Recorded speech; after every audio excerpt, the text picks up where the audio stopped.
I made an Instagram reel in the ICU that I have no memory of making. So No way. Whoa. Oh, Yeah. wow. Like What- Roseanne. Wow. And you don't even remember making it. I don't. How does it feel watching it? Is that must be a little bizarre. It's bizarre, but I feel like how did I have a knowledge of how to actually do it? Yeah, without the knowledge, without the like ability to retain. Well, like that it's is- kind of like that's when you get fucking blackout drunk. I was going to say, if Totally. you go back on Jared's Facebook Yeah. profile, which is fully public, you can go Yeah. back as far as you want Yeah. and see all the things that he said on Facebook when he was a teenager. Yeah. You can go back and see a whole bunch of videos that Jared took that he doesn't No. remember. That's not putting true out actually, there. because I was hosting a kids show when I was growing up, and so I was like, no, don't be a naughty boy. But it is kind of like that, right? When it you is. like when I imagine that's probably a like micro sort of Yeah, Which- except, version. yeah, of except the when you do that, it's experience. just a deep sense of shame Yeah. that you get. But there's something kind of disconcerting about that, like it- To- like to be- 100%, to and have this embarrassing. part of your not that, but no, I mean, sorry. well, gee, I don't know. What the are you saying about Hanna Maria right now? I thought you were talking about being blackout drunk. No. I'm saying like to have done something, spoken, shared thoughts, and this piece of your life is, you know, I've also often had the thought where I've had a number of like medical sort of interventions. So when I get a PICC line put in, right, I've had that done multiple times throughout my life, and I have like really severe, high severe anxiety and a phobia of that experience. So much so that when you get a PICC line in, typically you just get a little bit of like pain management, but they because I'm freaking out so much, they give me a bunch of what's called midazolam, and midazolam is essentially you're still awake, but it's a memory eraser. Like it totally wipes your memory. So you're conscious when this is happening, but then all of a sudden when it's over, you have no recollection of this period of time that lasts, I don't know, let's say like an hour or two. And there's something so off-putting about being conscious and awake, yet having zero knowledge or recollection of that period of time. And I do think it's quite a unique experience, because most people have probably, if they've indulged when they're being like a kid or whatever, with alcohol, like yeah, there's that, but this is way different. It's like I don't know. For me, it's really it feels very odd and kind of uncomfortable. I don't know how you feel about it when you went back and watched that video. If there was any feelings of like, oh Jesus, that is so weird. I don't read it, to be honest. But I think it's just sort of like how we as humans, we know to do that. Right. The picture of my ex-fix that's taken in the ICU, I have no memory from ICU. Right. I took the picture. You took it. Yeah. Oh, Yeah. wow. Well, yeah. I also, mean, something that's going to take your fancy, guys. The first, because I've applied to be in the show twice. mhm. The first time I applied, I don't have a memory of. That's right. No. Yes, Oh, wow. I read Yeah. both applications. The first one was it was very well written, very detailed, and then it was maybe just under a year later, the second application. and- Gibberish. And yeah, I had no clue. It was just all. I think it was all written in Estonian. No, it was. The first thing you said was, "Hey, I applied a while back, but to be quite honest with you, I did it while I was in the ICU, and I have no recollection of what I wrote." Wow. And I was like, "Whoa, crazy!" Which is also very funny because, not funny that this happened to you, but funny that you were like a fan of the show prior to this happening. And from your application, I know that you had no right to be on the show because we're likely not going to be having a guest on the show who has like a slight allergy to toothpaste. But when the accident happened, one of the first that you're like, you take a picture of the X-Fix and you're like, actually, you know who would love this? I'm gonna go to the Sickboy website.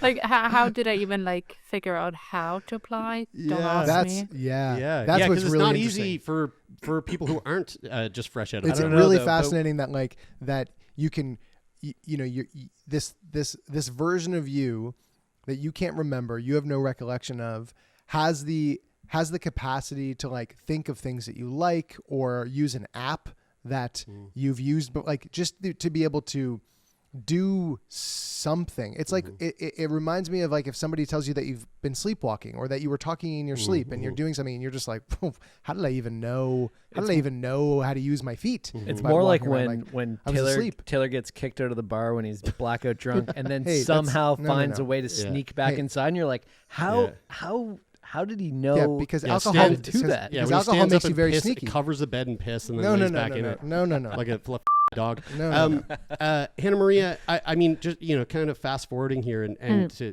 take us a little bit further ahead. How long was your recovery, and what did that look like? What was the sort of hardest part for you recovery wise, as it pertains to your physical body, or maybe your brain, since you had a severe brain injury? Yeah. So in terms of the active recovery, I guess I was in hospital for 2 months. Wow. So I was in the hospital in Estonia for 2 months. I was in inpatient rehabilitation for about a week and a half. And then I wanted to be transferred back to Sweden because I wanted to be part of the medical system here. I was in hospital in Sweden for a week and then a week and a half in inpatient rehabilitation, where I got out October 2022. So it was however many months, 3 months after. Mm-hmm. And that's sort of where the recovery that I had to do most myself.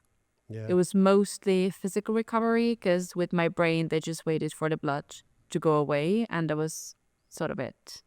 There wasn't a lot of active rehabilitation. I did have like a neuro team that came, but we mostly dealt with everything sort of around the accident. The fact that I didn't have a job, I was on a sick leave, I had a trauma. I couldn't really speak too well in the beginning, so I had a speech therapist. Mm-hmm. So it's everything sort of around that. It was a lot of physical therapy, physiotherapists, but it was pretty much what I myself had to do. So it was very little sort of connection with the hospital. What does it look like in? Unbelievable. What does it look like in? I would assume the most applicable way to ask this question is in the context of Sweden, since that's where you transferred to and then were living. What does that look like when you are in like a severe accident and you can't work and you can't you really I'm assuming you have no capacity to like earn income. I guess it depends on the situation, but like what does that look like when you're in? I when, feel when like you it's can't gonna work? be awesome compared to us. It is pretty awesome. Yeah. So when you are on a sick leave, you earn 80% of your salary before the accident or before your sick leave. So I was, of course, employed before the accident, and I earned 80% of my salary every month for Wow. about a year. Wow. So in Wow. that sense, I felt very ready to go back to work 3 months after the accident. Right. So you Of milked course. it. Nice. I wasn't ready to go back to, but in my Okay, mind I was sorry, like, yeah, never but mind. I'm fine, I can go back, but I wasn't Yeah. fine to go back. What were to you work. What were you doing for work at the time? Before the accident, I was a rental broker. I'm not anymore. I lost my job as an aftermath, I guess. But yeah, I was a rental broker before. As an but aftermath sort of of like the assess- accident, you mean? yeah, Okay. so that's a different story. But I'm incredibly lucky to live where I live, so I could Yeah. take the time to be able to recover. So I had about a year to be off work and just to concentrate on recovery. Wow, It's that's really just amazing. unbelievable to When- be talking to you 2.5 years out from something so traumatic and to see you like, I mean, you look incredible. What a miraculous recovery.